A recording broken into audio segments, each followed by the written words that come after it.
ও যুবক ভাই, বৃদ্ধ বাবা, পর্দার অন্তরালের মা, পায়ে হাত রেখে বলে যায়, ইমানের খোঁজ নেন, ইমানের ফিকির করেন। আপনার ইমানটা কেমন আছে আপনি খোঁজ নেন, যাচাই বাছাই করেন। আপনার সন্তানের ইমানের ব্যাপারে ফিকির করেন। আমি আমার সন্তানের ভবিষ্যৎ গড়ার জন্য, সন্তানের বাড়ি গাড়ির জন্য যতটা ফিকির করি, এর চেয়ে 1000 গুণ বেশি ফিকির করা দরকার সন্তানের ইমান নিয়ে। কিন্তু আফসোস আফসোস, কোনদিন আমি সন্তানের ভবিষ্যৎ নিয়ে অনেক ফিকির করি, অনেক চিন্তা ভাবনা করি। ছোট্ট থাকতে সন্তানকে স্কুলে পাঠিয়ে দিচ্ছি, ইয়া বড় এক ব্যাগ দিয়ে, এটা সন্তান এটাকে নিতে পারতেছে না, এমন এক ব্যাগ দিয়ে সন্তানকে স্কুলে পাঠিয়ে দেই। কারণ সন্তানের ভবিষ্যৎকে উজ্জ্বল করতে হবে। সন্তানের জন্য বাড়ি গাড়ি করতেছি, সন্তানকে বিদেশ পাঠিয়ে দিচ্ছি, কিভাবে সন্তানের। কিন্তু কোনোদিন সন্তানের ইমানটা কেমন আছে এই চিন্তা কোনোদিন আমিও করি না, আপনিও করে না, মাও করে না, বাবাও করে না।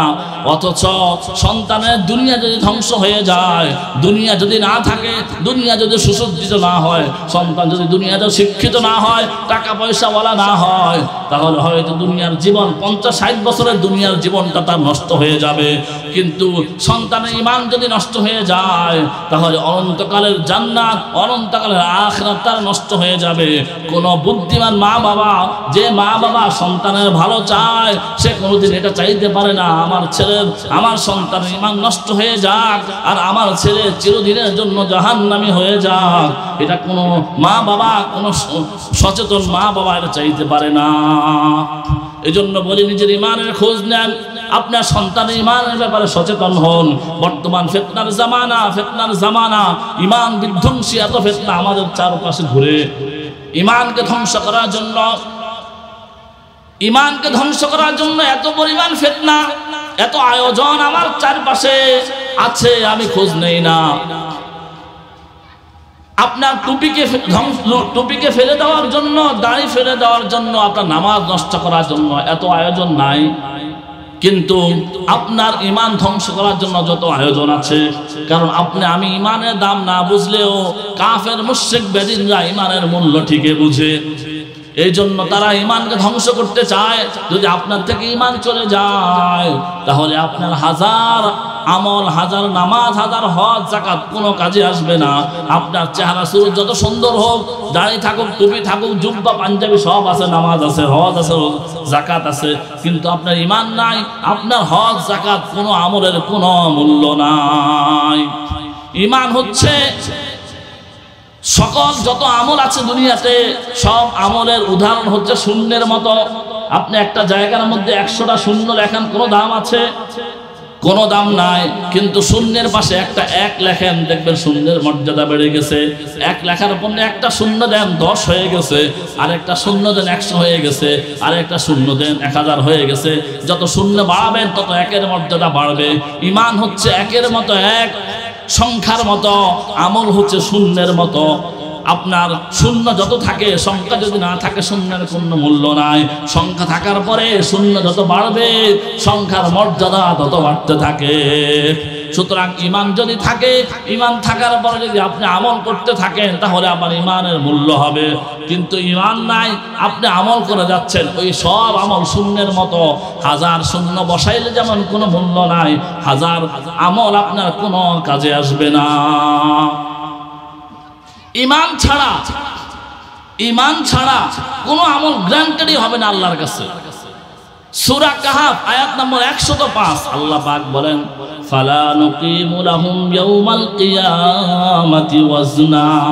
আল্লাহর কাছে এই আমল, আপনি হাজারো আমল নিয়ে যান, এই আমলের কোনো ওজনই হবে না, এটা গ্রান্টেডই হবে না, মানে আল্লাহ কবুলই করবেন না। কবুল করলেই না মাপ দিবে যে কোনটা বেশি কোনটা কম, কবুলই হবে না। আল্লাহ পাক বলেন, ফালা নুকিমু লাহুম ইয়াউমাল কিয়ামাতি ওয়াজনা।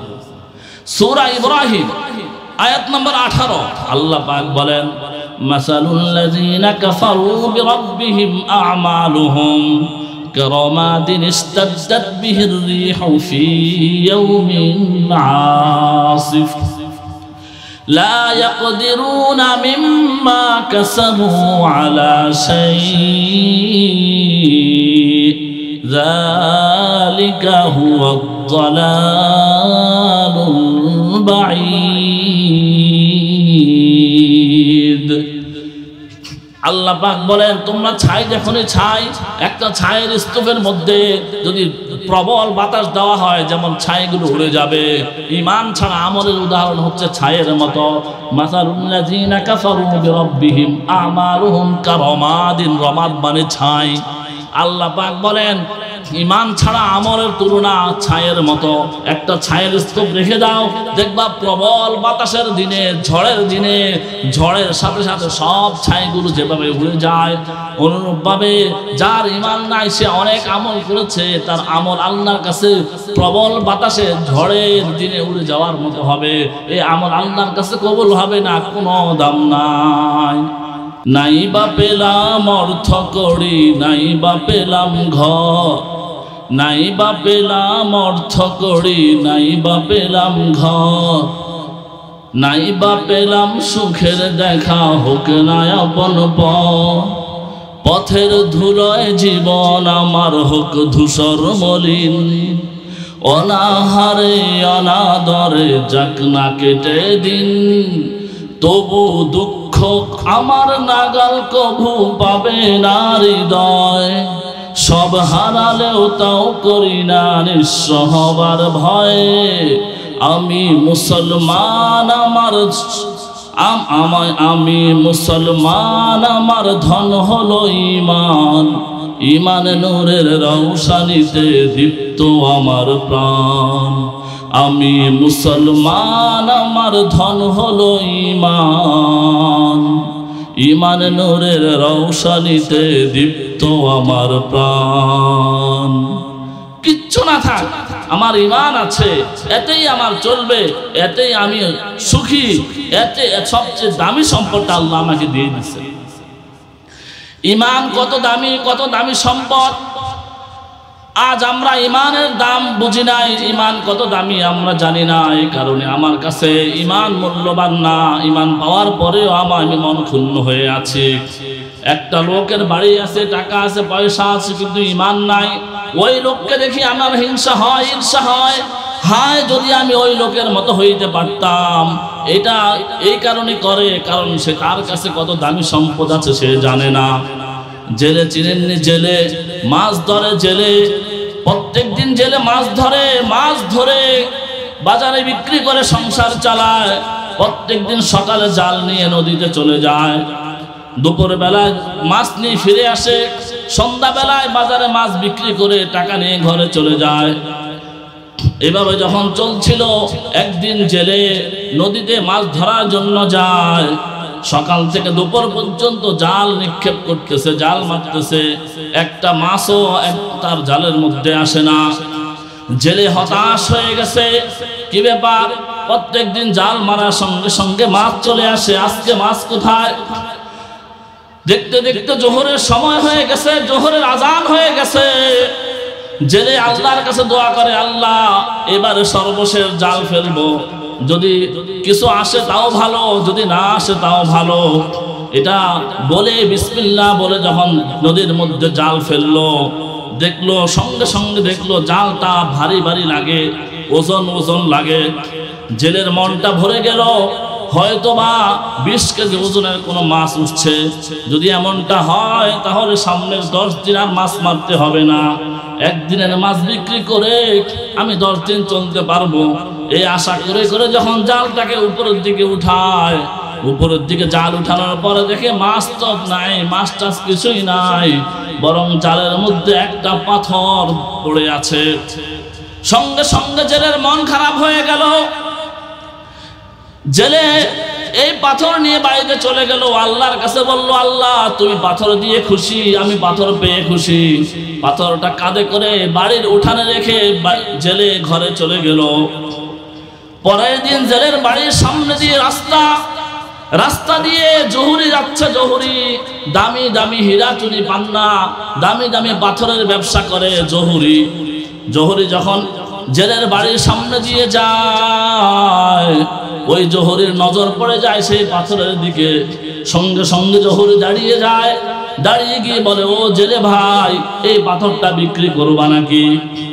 জেলে বলে, তুমি দামি দামি পাথরের ব্যবসা করো, তুমি এই কাদা শ্যাওলা পড়া পাথর নিয়ে কি করবা? জোহরি বলে সেটা তোমার জানার দরকার নাই, তুমি বিক্রি করবা নাকি সেটা বলো। জেলে বলে এই পাথর দিয়ে আমি কি করব, তুমি নিয়ে যাও, যা যাওয়ার দাও নিয়ে যাও, আমার প্রয়োজন নাই। ওই জোহরি জেলেকে কিছু টাকা দিয়ে পাথরটা নিয়ে গেল। পাথরটা সুন্দর করে যখন জেলে জোহরি ব্যাগের মধ্যে ভরলো, এরপরে আশেপাশে লোকজন জড়ো হয়ে গেল। লোকজন জিজ্ঞাসা করলো, কি ব্যাপার জোহরি ভাই, তুমি এই কাদা ময়লা শ্যাওলা পড়া পাথরটা কেন নিয়েছ? ওই জোহরি বলে, হে জেলে ভাই, তোমার কাজ হচ্ছে মাছ ধরা, মাছ মারা। তুমি জানো মাছ কোনটা ভালো কোনটা খারাপ, কোনটা মজা কোনটা তাজা। আর আমার কাজ হচ্ছে পাথরের ব্যবসা করা, দামি দামি পাথরের ব্যবসা করা। আমি জানি কোনটা কি পাথর। এই তুমি যে এই পাথরটা অবহেলা করে তোমার বাড়ির উঠানে ফেলে রেখেছ, এই পাথরটা যদি তুমি আমার সব সম্পদ চাইতা, আমি আমার সব সম্পদ দিয়ে তোমার কাছ থেকে এই পাথরটা কিনে নিতাম। কেননা এটা কোনো সাধারণ পাথর না, এটা হচ্ছে পরশ পাথর। ঘটনাটা এই কারণে বললাম, যে যে জিনিসের দাম জানে সে সেই জিনিসকে মূল্যায়ন করে। জোহরি পাথরের দাম জেনেছে, এই কারণে সে পাথরকে মূল্যায়ন করেছে। জেলে পাথরের দাম জানে না, এই কারণে সে অবমূল্যায়ন করে এটাকে বাড়ির উঠানে রেখে দিয়েছে। আমরা ইমানের দাম জানি না, ইমানের কি জিনিস তার দাম আমরা বুঝতে পারি না। এই কারণে আমাদের কাছে ইমান অবমূল্যায়ন, আমরা ইমানকে অবমূল্যায়ন করি, ইমানকে অবহেলা করি। কিন্তু যদি আমি ইমানের দাম জানতাম, কোনোদিন আমার ইমানকে আমি অবমূল্যায়ন করতাম না। ওই জেলে যখন পাথরের মর্যাদা বুঝলো, পাথর চিনতে পারলো যে এটা পরশ পাথর, এখন যদি জেলে সারাদিন কান্না করে কোনো লাভ আছে নাকি? কোনো লাভ নাই, কারণ এখন পাথরের মালিকানা তার নাই। অনুরূপভাবে এখন আমরা ইমানের মর্যাদা বুঝি না, ইমানের মূল্য বুঝি নাই। কিন্তু যেদিন আমাদের চোখ বন্ধ হয়ে যাবে, মালাকুল মউত হাজির হয়ে যাবে, সেদিন আমরা ইমানের মূল্য বুঝতে পারবো।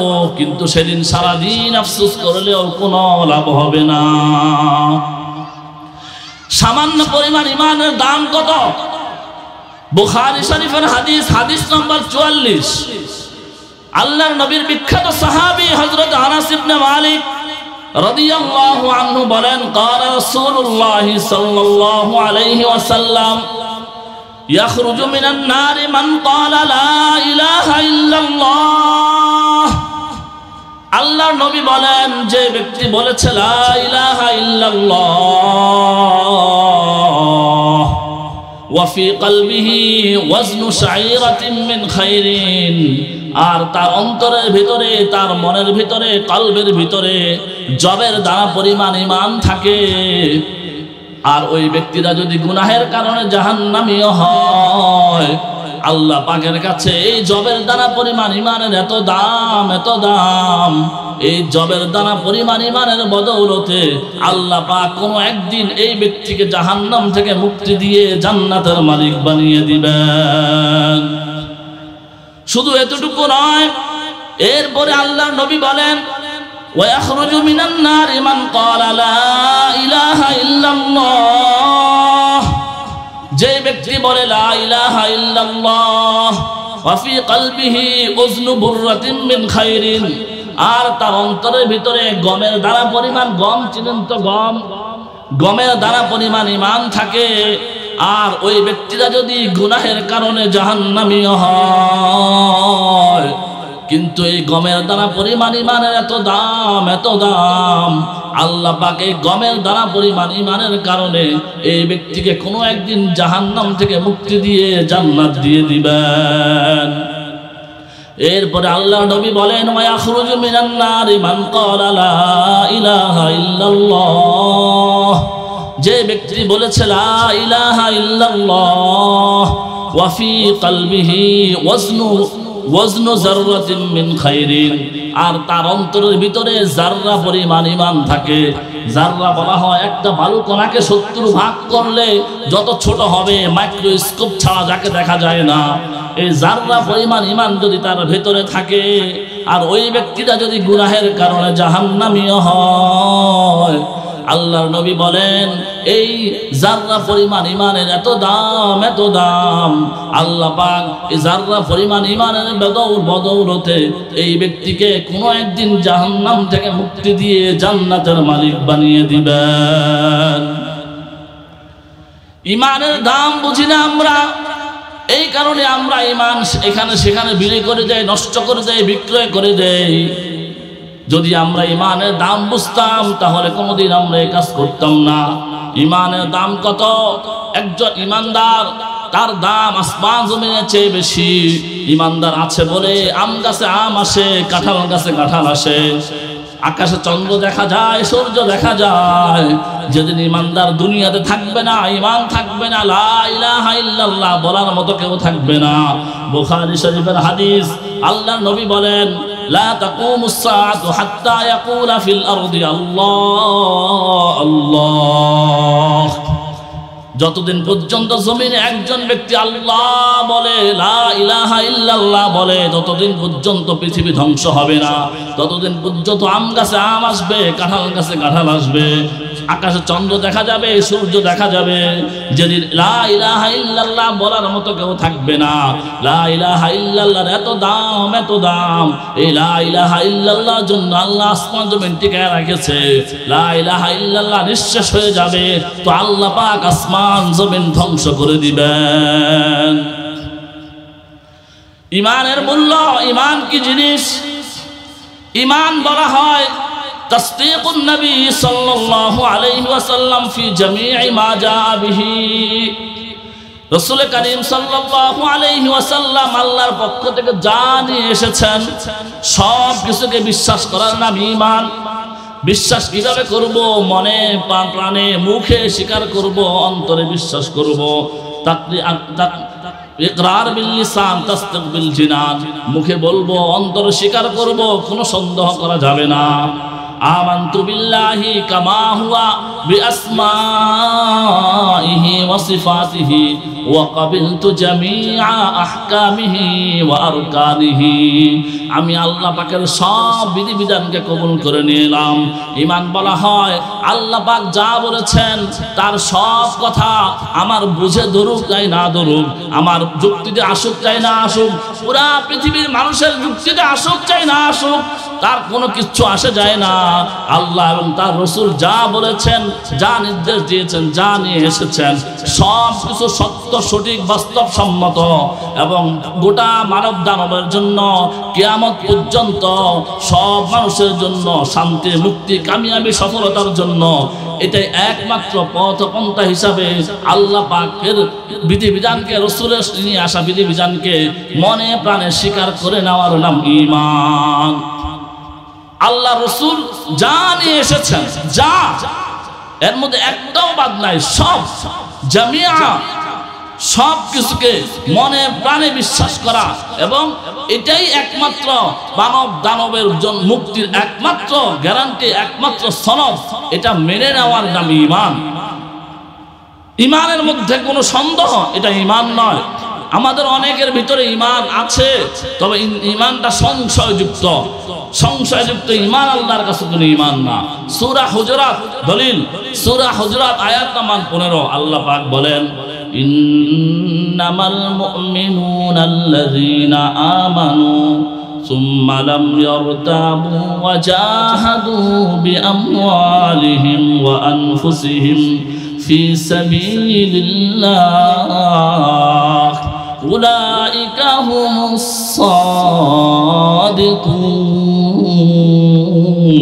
সাদিকুন। আল্লাহ পাক বলেন ঈমান কাকে বলে জানো? ঈমানদারকে। ইন্নামাল মুমিনুনা আল্লাযীনা আমানু, যে ব্যক্তি আল্লাহর প্রতি ঈমান আনলো, সুম্মা লাম ইয়ারতাবু, এরপরে কোনোদিন কোনো সংশয়ের মধ্যে পড়ে নাই, ঈমান আনছে, কোনো সংশয় দিলের ভিতরে নাই, ওই ব্যক্তি ঈমান। আল্লাহ পাক বলেন উলাইকা হুমুস সাদিকুন, এই ব্যক্তিরা হচ্ছে ইমানের দাবিতে সত্যবাদী। আর আপনি মুখে বললেন, অন্তরে বিশ্বাস করলেন না, অন্তরের মধ্যে আপনার সন্দেহ রয়ে গেল, আপনি মুমিন না। সূরা ফাতিহা আয়াত নম্বর 11 আল্লাহ পাক বলেন, ইয়াকুলুনা বিআলসিনাতিহিম মা লাইসা ফি কুলুবিহিম।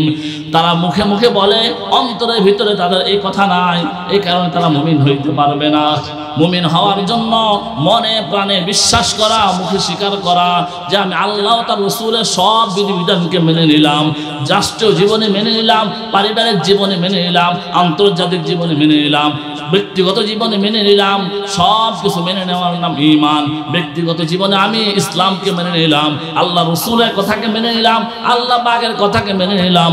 রাষ্ট্রীয় জীবনে মানলাম না, আন্তর্জাতিক জীবনে মানলাম না, দেন দরবারের মধ্যে মানলাম না, মামলা মোকদ্দমায় মানলাম না, সংসদে মানলাম না, বিচার আচারের মধ্যে মানলাম না।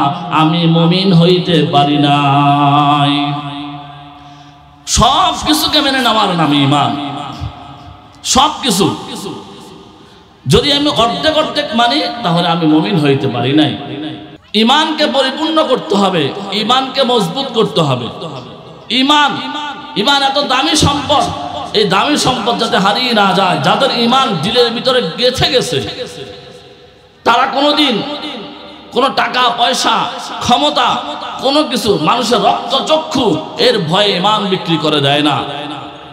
যার ঈমান ভিতরে গেঁথে গেছে যে সত্যিকার অর্থে মুমিন, সে জালিমের রক্তচক্ষু উপেক্ষা করেও বলবে আল্লাহ, জেলে ঢুকাইলেও বলবে আল্লাহ, জেল থেকে বের করলে বলবে আল্লাহ, ফাঁসির মঞ্চে দাঁড়িয়েও বলবে আল্লাহু আকবার।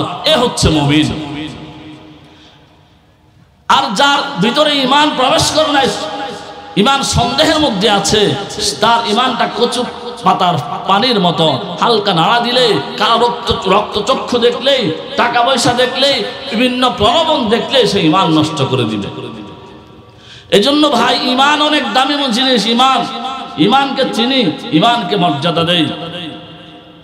আমরা অনেকে মনে করি যে আমি ঈমানদারের সন্তান, আমার বাবা হাজি, আমার দাদা হাজি, আমি ঈমানদারের সন্তান, মুসলিম পরিবারে জন্মগ্রহণ করছি, তাই আমি মুমিন না। ঈমান এটা আনতে হয়, ঈমান আল্লাহ পাকের প্রতি ঈমান গ্রহণ করতে হয়, তাহলে মানুষ মুমিন হয়। এরপরে একবার ঈমান আনার পরে আর ঈমানের কোনো খোঁজ নিলাম না, ঈমানটা কেমন আছে, তাও হবে না। ঈমানকে নবায়ন করতে হয়, ঈমানকে নবায়ন করতে হয়। মুস্তাদরাকে হাকিম, একটি বড় হাদিসের কিতাব, মুস্তাদরাকে হাকিমের 5 নম্বর হাদিস। আল্লাহ রাসূলের বিখ্যাত সাহাবী হযরত আব্দুল্লাহ ইবনে আমর ইবনে আস রাদিয়াল্লাহু আনহু বলেন, قال رسول الله صلى الله عليه وسلم, আল্লাহর নবী বলেন, হে পৃথিবীর যাবতাবৎ পৃথিবীর মানুষ, শুনে রাখো, ইন্নাল ঈমান লা ইয়াখলাকু ফি সাওবি আহাদিকুম কামা ফি জাওফি আহাদিকুম কামা ইয়াখলাকুস সাওবা। হে তাবৎ পৃথিবীর মানুষ, ঈমানদার, শুনে রাখো, তোমাদের কাপড় চোপড় যেভাবে ময়লা হয়ে যায়, কাপড় চোপড় যেভাবে পুরাতন হয়ে যায়, অনুরূপভাবে তোমাদের ঈমানটাও পুরাতন হয়ে যায়। সুতরাং ফাসআলুল্লাহ আন ইউজাদ্দিদাল ঈমান ফি কুলুবিকুম, তোমরা আল্লাহর কাছে দোয়া করো, আল্লাহ পাক যাতে তোমাদের ঈমানকে নতুন করে দেয়, নবায়ন করে দেয়, পরিষ্কার করে দেয়। কাপড় যেভাবে পুরাতন হয়ে যায়, ময়লা যুক্ত হয়ে যায়, ঈমানটাও পুরাতন হয়ে যায়, ময়লা যুক্ত হয়ে যায়। আল্লাহর নবী বলতেছেন।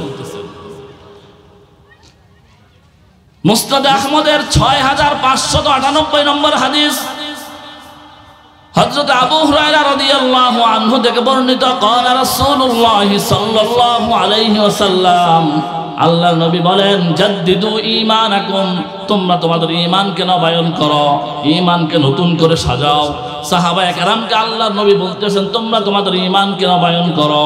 সাহাবায়ে কেরামের ব্যাপারে আল্লাহ পাক বলেন, ওয়াযায়্যানাহু ফি কুলুবিকুম, আমি তাদের অন্তরকে ঈমান দ্বারা সুসজ্জিত করেছি।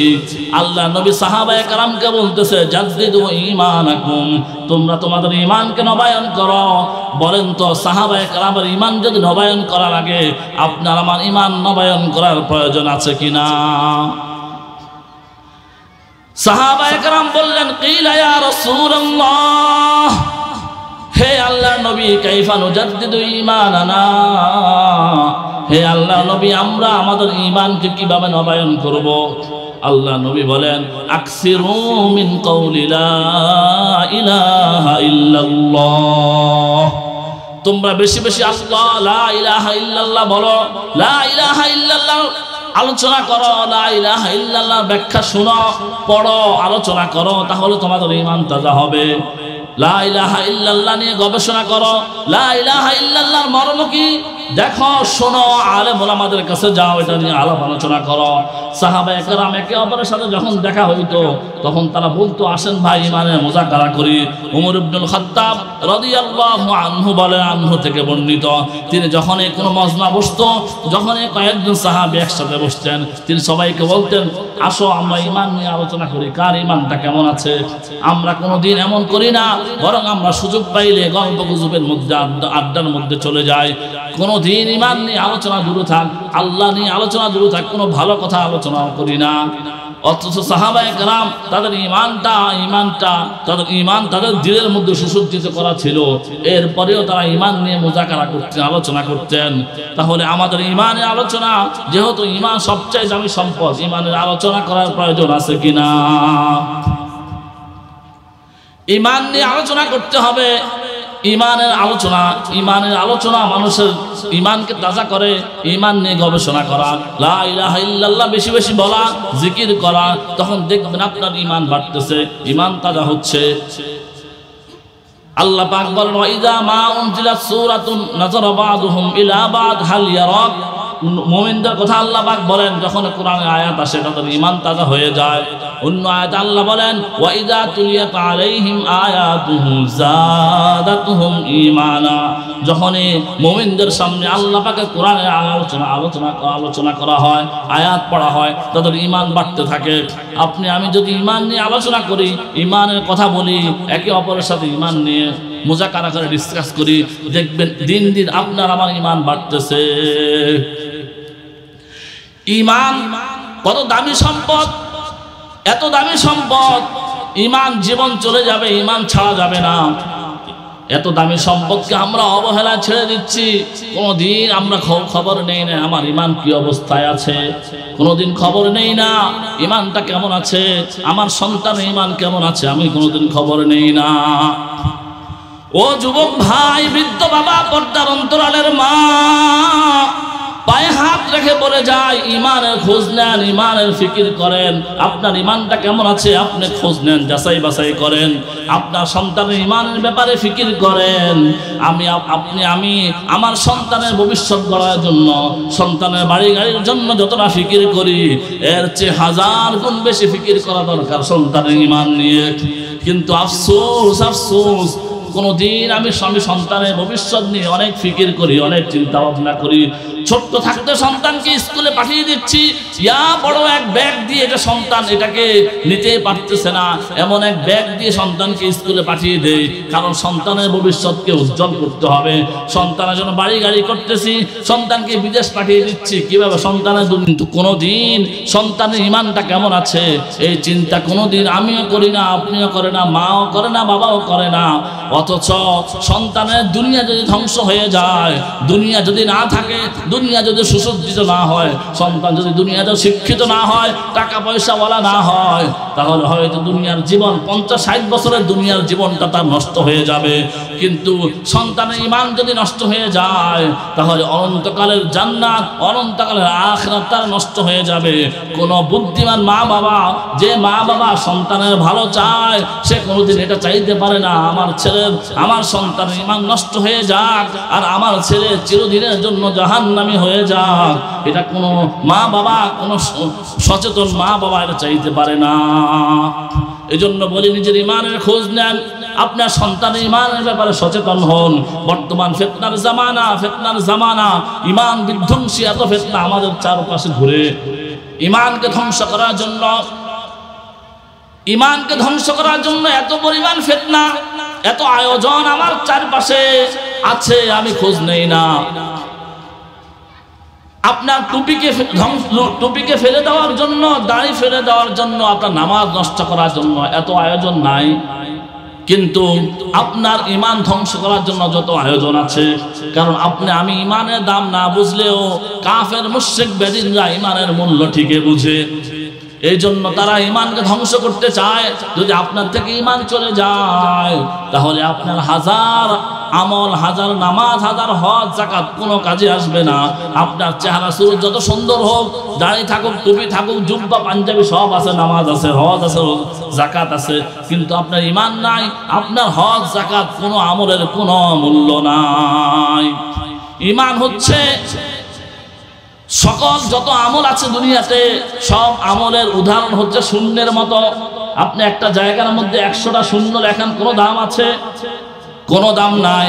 কিন্তু শূন্যের পাশে একটা 1 লেখেন, দেখবেন শূন্যের মর্যাদা বেড়ে গেছে। 1 লেখার পর একটা শূন্য দেন 10 হয়ে গেছে, আর একটা শূন্য দেন 100 হয়ে গেছে, আর একটা শূন্য দেন 1000 হয়ে গেছে। যত শূন্য বাড়াবেন তত 1-এর মর্যাদা বাড়বে। ঈমান হচ্ছে 1-এর মতো, 1 সংখ্যার মতো, আমল হচ্ছে শূন্যের মতো। আপনার শূন্য যত থাকে, সংখ্যা যদি না থাকে শূন্যের কোনো মূল্য নাই। সংখ্যা থাকার পরে শূন্য যত বাড়বে সংখ্যার মর্যাদা তত বাড়তে থাকে। সুতরাং ঈমান যদি থাকে, ঈমান থাকার পরে যদি আপনি আমল করতে থাকেন তাহলে আমার ঈমানের মূল্য হবে। কিন্তু ঈমান নাই, আপনি আমল করে যাচ্ছেন, ওই সব আমল শূন্যের মতো। 1000 শূন্য বসাইলে যেমন কোনো মূল্য নাই, 1000 আমল আপনার কোনো কাজে আসবে না। ঈমান ছাড়া কোনো আমল গ্রান্টেডই হবে না আল্লাহর কাছে। সূরা কাহাফ আয়াত নম্বর 105 আল্লাহ পাক বলেন, ফালা নুকিমু লাহুম ইয়াউমাল কিয়ামাতি ওয়াজনা। আল্লাহর কাছে এই আমল, আপনি হাজারো আমল নিয়ে যান, এই আমলের কোনো ওজনই হবে না, এটা গ্রান্টেডই হবে না, মানে আল্লাহ কবুলই করবেন না। কবুল করলেই না মাপ দিবে যে কোনটা বেশি কোনটা কম, কবুলই হবে না। আল্লাহ পাক বলেন, ফালা নুকিমু লাহুম ইয়াউমাল কিয়ামাতি ওয়াজনা। সূরা ইব্রাহিম আয়াত নম্বর 18 আল্লাহ পাক বলেন, মাসালুল লাযিনা কাফারু বিরাব্বিহিম আ'মালুহুম কারামাদিন ইস্তাদ্দাত বিহির রিহু ফি ইয়াউমিন আসিফ লা ইয়াকদিরুনা মিম্মা কাসাবু আলা শাই'ইন যালিকা হুয়াদ দালালুল বাঈদ। আল্লাহ পাক বলেন, তোমরা ছাই যখনই ছাই, একটা ছায়ের স্তূপের মধ্যে যদি প্রবল বাতাস দেওয়া হয় যেমন ছাইগুলো উড়ে যাবে। ঈমান ছাড়া আমলের উদাহরণ হচ্ছে ছায়ের মতো। মাসালুল লাযিনা কাফারু বিরাব্বিহিম আমালুহুম কারামাদিন, রমাদ মানে ছাই। আল্লাহ পাক বলেন, ঈমান ছাড়া আমলের তুলনা ছায়ের মতো। একটা ছায়ের স্তূপ রেখে দাও, দেখবা প্রবল বাতাসের দিনে, ঝড়ের দিনে, ঝড়ের সাথে সাথে সব ছাইগুলো যেভাবে উড়ে যায়, অনুরূপভাবে যার ঈমান নাই সে অনেক আমল করেছে, তার আমল আল্লাহর কাছে প্রবল বাতাসে ঝড়ের দিনে উড়ে যাওয়ার মতো হবে। এই আমল আল্লাহর কাছে কবুল হবে না, কোনো দাম নাই।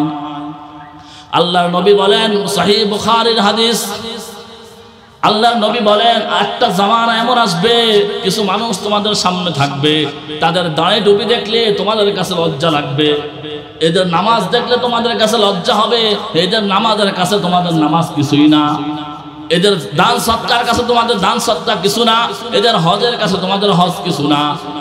এরা এত পরিমাণ নামাজ পড়বে, রোজা রাখবে, কিন্তু আল্লাহ নবী বলেন, ইয়ামরুকু মিনাদ দীনি কামা ইয়ামরুকু মিনার রামি, কামা ইয়ামরুকুস সাহমা মিনার রামি। এই লোকগুলো এত নামাজ পড়ার পরেও এরা দিন থেকে এমন ভাবে বের হয়ে যাবে, একটা ধনুক থেকে তীর যেভাবে বের হয়ে যায়, ওই লোকগুলো হাজার নামাজ পড়ার পরেও এরা দিন থেকে এইভাবে বের হয়ে যাবে। কারণ হচ্ছে তাদের ঈমান থাকবে না, ঈমানের মধ্যে গন্ডগোল থাকবে, ঈমান বিক্রয় করে দিবে, বদ আকীদা থাকবে। এই কারণে হাজার আমলের পরেও আল্লাহ নবী বলেন, কামা ইয়ামরুকু মিনাস সাহমা মিনার রামি। তীর যেভাবে ধনুক থেকে বের হয়ে যায়, এরাও দিন থেকে বের হয়ে যাবে। এজন্য ঈমানের খোঁজ নেই, ঈমানের খোঁজ নেই। এই জামানাটা এত কঠিন জামানা। সহিহ মুসলিমের হাদিস, হাদিস নাম্বার 758, আল্লাহর নবীর বিখ্যাত সাহাবী হযরত আবু হুরায়রা রাদিয়াল্লাহু আনহু থেকে বর্ণিত, قال رسول الله صلى الله عليه وسلم আল্লাহর নবী তাবৎ পৃথিবীর মানুষকে জানায়া দেয় বাদিরু বিল আমালি ফিতানান কাকিতাইল লাইলিল মুজলিম।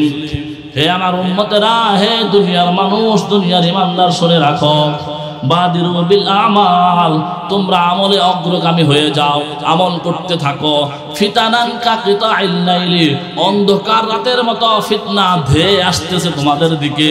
এত অন্ধকার, রাতের অন্ধকার যেমন শেষ হইতে চায় না, অন্ধকারের উপরে অন্ধকার, এই অন্ধকার রাতের মতো ফিতনা আসতেছে। এই ফিতনা যারা পড়বে তাদের ঈমান রক্ষা করা মুশকিল হয়ে যাবে। আল্লাহ নবী বলেন, হে আমার উম্মতের দল, বাদিরু বিল আমাল, তোমরা সেই ফিতনা আসার আগে আমল করে যাও, আমল করে আল্লাহর কাছে ঈমানকে মজবুত করে নাও। সেই দিনটা কেমন হবে, সেই ফিতনাটা কেমন হবে, আল্লাহর নবী বলেন, ইউসবিহুর রাজুলু মুমিনান ওয়া ইউমসি কাফিরান ওয়া ইউমসি মুমিনান ওয়া ইউসবিহু কাফিরান। সেই ফিতনার জামানাটা এমন হবে, একজন মানুষ সকালে ঘর থেকে ঈমান অবস্থায় বের হবে, সন্ধ্যাবেলায় ঘরে কাফের অবস্থায় ঘরে ফিরবে। সন্ধ্যাবেলা সকালবেলায় সে ঈমান নিয়ে থাকবে, সন্ধ্যাবেলায় সে বেঈমান হয়ে যাবে। সন্ধ্যাবেলায় ঈমানদার থাকবে, সকালে বেঈমান হয়ে যাবে। এইভাবে চলতে থাকবে। কে কখন ফিতনায় পড়ে যায়, কে কখন ঈমান হারা হয়ে যায়, কিচ্ছু বলা যায় না। এমন এমন ফিতনা আসবে, সুতরাং সেই ফিতনার আগে তোমরা আমল করতে থাকো। এরপর আল্লাহর নবী বলেন, ইয়াবিউ আহাদুহুম দীনাহুম আরাজাম মিনাদ দুনিয়া, তারা ওই জামানার লোকগুলো দিনের বিনিময়ে দুনিয়ার বিনিময়ে দিনকে বিক্রয় করে দিবে। সামান্য দুনিয়ার জন্য, সামান্য টাকা পয়সার জন্য, সামান্য ক্ষমতার জন্য, সামান্য দলের জন্য, নেতার জন্য, নেতার কথা শোনার জন্য, দলের কথা শোনার জন্য, টাকা পয়সার জন্য বিভিন্ন প্রলোভনে তারা ঈমানকে বিক্রয় করে দিবে। সেই ফিতনাটা আসার আগে আল্লাহ নবী বলেন, বাদিরু বিল আমাল, তোমরা আমল করতে থাকো, আমল করতে থাকো। ঈমানের ব্যাপারে খুব সিরিয়াস হতে হবে, মজবুত হতে হবে। এখন থেকে যদি আপনি ঈমানের ব্যাপারে সিরিয়াস না হন, ফিতনা যখন আসবে, বিপদ যখন চলে আসবে, আপনার ঈমান বাঁচানো সম্ভব হবে না। যারা পূর্বে ঈমানকে বাঁচিয়েছে, কিভাবে ঈমান বাঁচিয়েছে, তাদের ঈমান কেমন ছিল? কুতিলা আসহাবুল উখদুদ, সূরা বুরুজের মধ্যে আল্লাহ পাক বলেন, কুতিলা আসহাবুল উখদুদ। আমাদের নবীর দুনিয়াতে আসার আগে হযরত ঈসা আলাইহিস সালাতু ওয়াস সালামের দুনিয়া থেকে যাওয়ার পরে এক বাদশা ছিল, জালিম বাদশা। ওই বাদশার একটা জাদুকর ছিল, যে বাদশাকে বিভিন্ন কাজে সহযোগিতা করত। ওই জাদুকর যখন বৃদ্ধ হয়ে যায়, ওই জাদুকর বাদশার কাছে বলে যে, আমি তো বৃদ্ধ হয়ে গেছি, আপনি একটা যুবককে আমার কাছে পাঠান, আমি জাদু বিদ্যাগুলো তাকে শিখিয়ে দিব, তাহলে সে আপনার কাজে লাগবে। বাদশা এলাকার মধ্যে সবচেয়ে মেধাবী যুবক যে, তাকে নিয়ে এসে ওই যুবকের ওই জাদুকরের কাছে দিল যে, তুমি তাকে জাদু শিখাও, তা যাতে করে তোমার ইন্তেকালের পরে তার মাধ্যমে আমি কাজ দিতে পারি। ওই যুবক প্রতিদিন জাদুকরের কাছে যায় জাদু শেখার জন্য। এভাবে যখন চলতেছে, পথিমধ্যে হযরত ঈসা আলাইহিস সালাতু ওয়াস সালামের ধর্মের অনুসারী একজন রাহেব, একজন পাদ্রী ছিল। সে তাওহীদে বিশ্বাসী ছিল, খাঁটি মুমিন ছিল, ঈমানদার ছিল। ওই যুবক ওই রাহেবের কাছেও যায়। রাহেবের কাছে গিয়ে সেই ঈমানের আলোচনা শুনে ঈমান শিখতে থাকে। রাহেবের কাছেও যায়, জাদুকরের কাছেও যায়।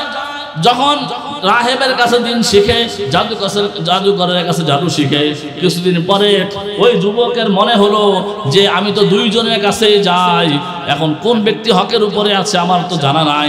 ওই রাহেব কি দ্বীনের হকের উপরে আছে না ওই জাদুকর হকের উপরে আছে, এটা পরীক্ষা কিভাবে করব। তার মনের মধ্যে সব সময়টা ঘুরে, সব সময় ঘুরে। একদিন রাস্তা দিয়ে যাচ্ছে, দেখে বিরাট বড় একটা প্রাণী রাস্তা আটকে দাঁড়িয়ে আছে, মানুষ যাতায়াত করতে পারছে না। ওই যুবক মনে মনে ভাবে, আজকে সেই সুযোগ আসছে যে আমি পরীক্ষা করে দেখব ওই রাহেব, ওই পাদ্রী হকের উপরে আছে না ওই জাদুকর হকের উপরে আছে।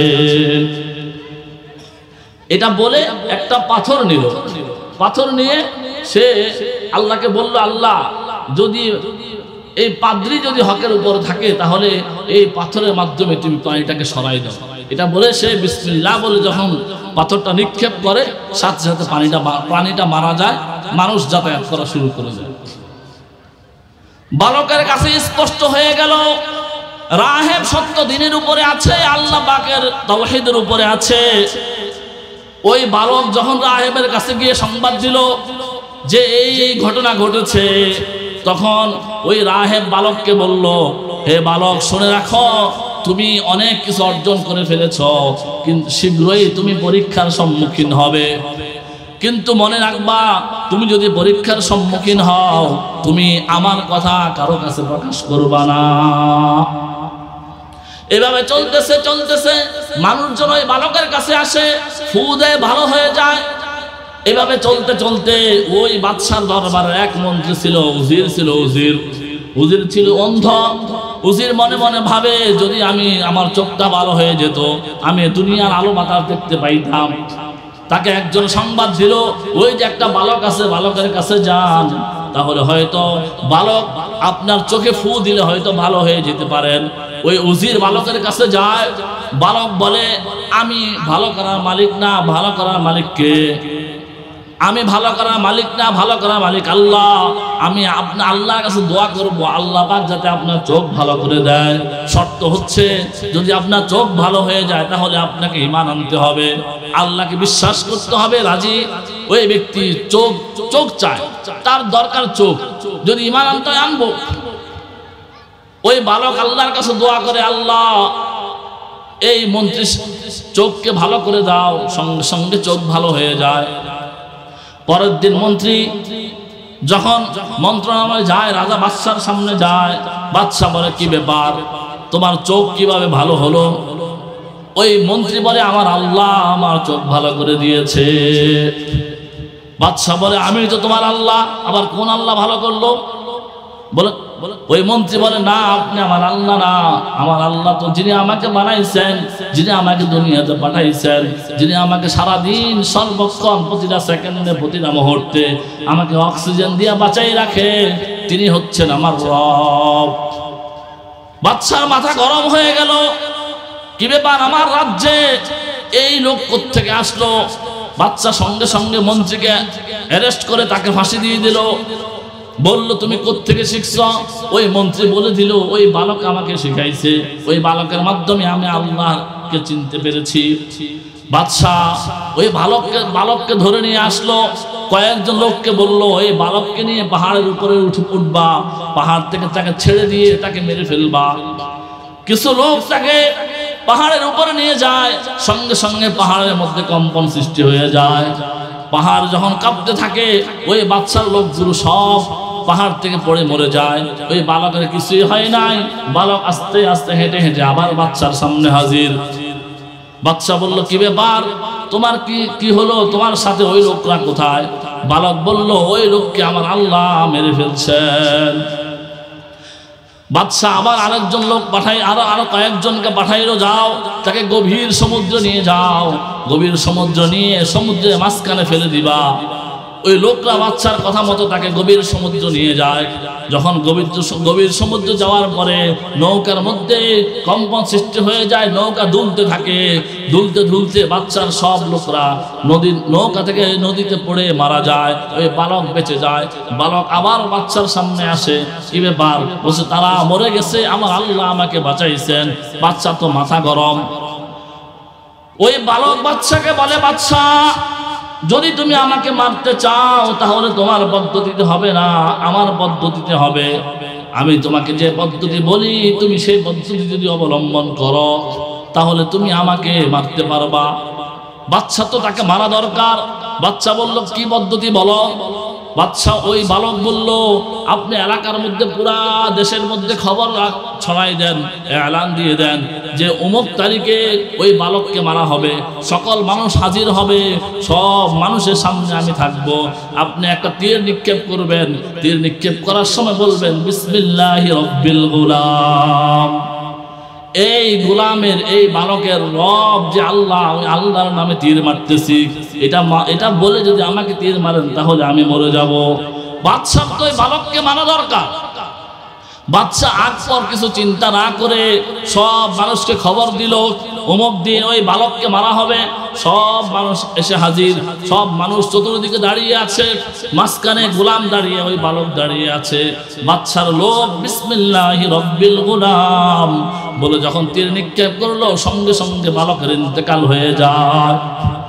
বালকের ইন্তেকাল হওয়ার সঙ্গে সঙ্গে সব মানুষ আল্লাহু আকবার বলে লা ইলাহা ইল্লাল্লাহু ঈসা রূহুল্লাহ বলে মুমিন হয়ে যায়। বাদশার তো মাথা গরম, একজনকে মারার জন্য চেষ্টা করেছি, কিন্তু একজন মরে তো হাজার জন মুমিন হয়ে গেল, এখন কি করব? আল্লাহ পাকের খেলা এটাই। দুনিয়ার সকল কুফার শক্তি ইসলামকে মিটাই দিতে চায়, এক জায়গা থেকে মিটাই দেয়, আরেক জায়গায় ইসলাম আরো আরো সজোরে আরো শক্তি নিয়ে আরেক জায়গা দিয়ে উঠে। এটাই আল্লাহ পাকের খেলা। আল্লাহ পাক বলেন ওয়া মাকারু ওয়া মাকারাল্লাহ ওয়াল্লাহু খায়রুল মাকিরিন।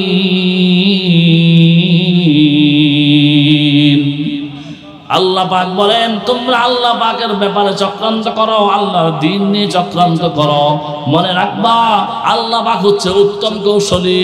আল্লাহ পাকের কৌশলের কাছে তোমাদের তাবৎ পৃথিবীর সকল কুফার, সকল কাফের শক্তির সকল চক্রান্ত নিমিষেই ধুলির সাথে মিশে যাবে। বাদশা একজনকে মারার জন্য, এক ইমানদারকে মারার জন্য চেষ্টা করলো, হাজার ইমানদার তৈরি হয়ে গেল। বাদশাহ বিরাট বড় আগুনের একটা গর্ত খুঁড়লো এবং সব মানুষকে বলে দিল যদি তোমরা ঈমান ত্যাগ না করো সকলকে আগুনের মধ্যে নিক্ষেপ করা হবে। কোনো মানুষ ঈমান ত্যাগ করতে রাজি না। সব মানুষ একে একে আগুনের মধ্যে ঝাঁপ দিচ্ছে, এরপরে ওকে ঈমান ছাড়ছে না। একজন মহিলা ছোট্ট একটা দুধের শিশুকে নিয়ে আসছে, যখন ওই মহিলার পালা আসছে ঈমান ছাড়বে না তো কবর, ঈমান ছাড়বে না তো আগুনে ঝাঁপ দিতে হবে। ওই মহিলা ইতস্তবোধ করতেছিল আমার দুধের বাচ্চাকে নিয়ে আমি কিভাবে ঝাঁপ দিব। যখন ইতস্তবোধ করতেছে সঙ্গে সঙ্গে ওই দুধের বাচ্চার মুখের মধ্যে জবান খুলে যায়। ওই দুধের বাচ্চা মাকে ডাক দিয়ে বলে মা তুমি ভয় পাইও না, তুমি হকের পক্ষে আছো। যদিও দেখা যায় উপরে আগুন জ্বলতেছে, আসলে এটা আগুন না, এটা আল্লাহ পাকের জান্নাত। ওই মহিলা বাচ্চাকে নিয়ে আগুনের মধ্যে ঝাঁপ দেয়। সব মানুষ আগুনের মধ্যে নিক্ষেপ করেছে, কেউ ঈমান ছাড়তে রাজি হয় নাই। এটা হচ্ছে মুমিনের ঈমান। মুমিনের ঈমান এমন হতে হবে যে আমার ঈমান পাহাড়ের চেয়ে মজবুত হবে। দুনিয়ার যত বাধা আসুক আমি ঈমান ছাড়বো না। যত রক্তচক্ষু আমার দিকে ধেয়ে আসুক, ফাঁসির মঞ্চ ধেয়ে আসুক, জেল জুলুম ধেয়ে আসুক, কোনোদিন আমার ঈমান আমি ছাড়তে রাজি না। ঈমানের জন্য জীবন দিয়ে দিব, কারণ আমার জীবনের মূল্য অল্প, ঈমানের মূল্য বেশি। মুমিন কোনোদিন হারে না। মুমিনের জীবনে পরাজয় বলতে কোনো শব্দ নাই। মুমিন যদি ঈমানের জন্য মরে যায় এটাই মুমিনের সবচাইতে বড় সফলতা। মুমিন তো এটাই চায় যে ঈমানের জন্য যদি মুমিন জীবন ত্যাগ করে আল্লাহ পাকের অনন্ত জান্নাত তার জন্য অপেক্ষা করতেছে। জান্নাতের হুর গিলওয়ান জান্নাত তাকে আহ্বান করতেছে। আর যদি দুনিয়াতে মুমিন বেঁচে যায় এটাও তার জন্য জয়। মুমিনের পরাজয় বলতে কোনো শব্দ নাই। এই কারণে মুমিন জীবন দিবে, কোনোদিন ঈমান বিসর্জন দিবে না। আমাদের ঈমানটা এমন হতে হবে। এজন্য ঈমানকে বুঝি যে ঈমান কি জিনিস, ঈমানের দাম বুঝি, ঈমানের মূল্য বুঝি, ঈমানকে মূল্য দিতে শিখি। যারা ঈমানকে বুঝতে পেরেছে তারা ঈমানকে মূল্য দিতে শিখেছে ওই জহুরির মতো। আর যারা ঈমান বোঝে নাই জেলের মতো, তারা ঈমানকে মূল্য দিতে পারে নাই। এই ঈমানের আলোচনা, ঈমান সবচাইতে দামি সম্পদ, ঈমানের আলোচনা সবচাইতে বেশি হওয়া দরকার। ঈমান ব্যাপারে সবচাইতে বেশি চৌকান্না থাকা দরকার। আমার ঈমান, আমার সন্তানের ঈমানের ব্যাপারে সবচাইতে বেশি আমার খেয়াল রাখা দরকার। সূরা তাহরিম আল্লাহ পাক বলেন ইয়া আইয়ুহাল্লাযীনা আমানু, হে তাওয়াত পৃথিবীর মুমিনরা শুনে রাখো, কু আনফুসাকুম, তোমরা নিজেকে জাহান্নাম থেকে বাঁচাও। কু আনফুসাকুম ওয়া আহলিকুম নারা, এবং তোমার পরিবার পরিজনকেও জাহান্নাম থেকে বাঁচাও। ওয়াকুদুহান নাস ওয়াল হিজারা, যে জাহান্নামের লাকড়ি হবে পাথর এবং মানুষ। পূর্বাচলে মানুষ মহিলারা যখন চুলার মধ্যে আগুন জ্বালা লাকড়ির প্রয়োজন হয় কিনা? আল্লাহ পাক বলেন জাহান্নামের লাকড়ি হবে পাথর এবং মানুষ। ওই জাহান্নাম থেকে তুমিও বাঁচাও, তোমার পরিবারকে বাঁচাও। ঈমান যদি না থাকে ঈমান, তাহলে আমার হাজার আমল আমার কোনো কাজে আসবে না, হাজার আমল আমাকে জাহান্নাম থেকে বাঁচাইতে পারবে না। এই জন্য বলি পূর্বাচলের ভাই, পূর্বাচলের মুসলমান, ঈমানের ব্যাপারে সচেতন হন, ঈমানের ব্যাপারে ফিকির করেন, ঈমানের ব্যাপারে সজাগ থাকেন। আপনার ঈমান কেমন আছে খোঁজ নেন, ঈমান নবায়ন করেন, আপনার মেয়ের ঈমান নবায়ন করেন, আপনার ছেলের ঈমানের ব্যাপারে খোঁজ নেন, স্ত্রীর ঈমানের ব্যাপারে খোঁজ নেন। যদি আপনি ঈমানের ব্যাপারে খোঁজ না নেন, আপনার সন্তান, আপনার স্ত্রী এরা যদি জাহান্নামী হয়, আপনি হাজার ঈমানদার হলেও জান্নাতে যাইতে পারবেন না। কারণ তারা জাহান্নামে গেলে আপনাকে নিয়ে তারা জাহান্নামে যাবে। আল্লাহ পাক বলেন ওয়াকালাল্লাযীনা কাফারু রাব্বানা আরিনাল্লাযীনি আযাল্লানা মিনাল জিন নাজআলহুমা তাহতা আকদামিনা লিয়াকুনা মিনাল আসফালিন। আপনার সন্তান, আপনার স্ত্রী, আপনার অধীনস্থরা যদি জাহান্নামে যায়, তারা আল্লাহর কাছে বলবে আল্লাহ আমি একা জাহান্নামে যাব না, বরং আমার বাবা, আমার মা, আমার গার্ডিয়ান যারা দুনিয়াতে আমাকে ঈমান শিখায় নাই, ঈমানের ব্যাপারে সচেতন হতে বলে নাই, তাদেরকে নিয়ে, তাদেরকে পায়ের নিচে পিষ্ট করে তাদেরকে নিয়ে আমি জাহান্নামে যাইতে চাই। এই জন্য ঈমানের ব্যাপারে সচেতন হন, ঈমানের ব্যাপারে খবর রাখেন। আপনার ঈমান কেমন আছে, আপনার সন্তানের ঈমান কেমন আছে, ঈমানকে নবায়ন করেন। ঈমান আল্লাহ রাসূল, আমরা হাদিস শুনাইছি, আল্লাহ রাসূল বলেছেন কাপড় যেভাবে পুরাতন হয়ে যায়, ময়লা হয়ে যায়, ঈমানটাও ময়লা হয়ে যায়, পুরাতন হয়ে যায়। আমরা ঈমানকে নবায়ন করব, ঈমানের ব্যাপারে খোঁজ নিব যাতে আমার ঈমান তাজা থাকে। আল্লাহ পাক আমাদের সকলকে খাঁটি ঈমানদার হিসেবে কবুল করেন এবং খাঁটি ঈমান নিয়ে আমাদেরকে কবরে যাওয়ার তৌফিক দান করেন। সবাই বলি আমিন।